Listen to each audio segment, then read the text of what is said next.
Hello বন্ধুরা, তো আমি রাইডার গোলাপ চলে আসলাম নিউ একটা ব্লগ নিয়ে। তো গাইজ আজকে ডিভোরবার থেকে অর্ডার চলে আসলো 1000 টাকার অর্ডার। তো 1000 টাকার অর্ডার নিয়ে যাইতে হবে। তোমার তো জানোই কাজ 2 দিন থেকে ওয়েদার খুব খারাপ চলতেছে, মানে বৃষ্টি হইতেছে, ওই জন্য অর্ডার আসেনি, ভালোভাবে ব্লগও দিতে পারিনি।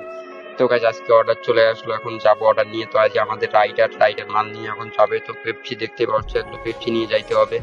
তো 2 দিন থেকে রাইডার একটু রেস্টেই ছিল, কারণ রাইডার রেস্ট পায় না যদি রোদ হয়। তো রাইডারে অনেক দৌড়ায়, দিন পার ডে 100 কিলোমিটার মানে চলে আর কি। তো এখন চলে আসলাম বালাঘাটে। তো গাইস আগের ব্লকে দেখছো যে আগের ব্লকে বালাঘাটের অর্ডার ছিল 1000 টাকার। তো বালাঘাটে 1000 টাকার অর্ডার দিয়েছিলাম, কিন্তু সেদিন একটা বিল বাকি ছিল, ওই জন্য আজকে বিলটা তোলার জন্য আসলাম। বিল তোলা হয়ে গেলো গাইস, এখন চলে আসলাম ডিপোর পাড়ে। তো গাইস ডিপোর পাড়ে যে দোকান, ডিপোর পাড়ে এই দোকানে কিছু মাল আছে, 500 টাকার অর্ডার করছে, এই দোকানে 500 টাকার মাল দিতে হবে। তো গাইস সব দোকানের মাল দেওয়া শেষ হয়ে গেছে, এখন লাস্ট এটাই দোকান যেটা দোকানে 500 টাকার মাল দিতে শেষ। তো গাইস এখানে মাল দিতেছি। তো গাইস এখানে মাল দেওয়া শেষ হলে চলে যাবো বাড়িতে। তো গাইস আজকে ব্লগ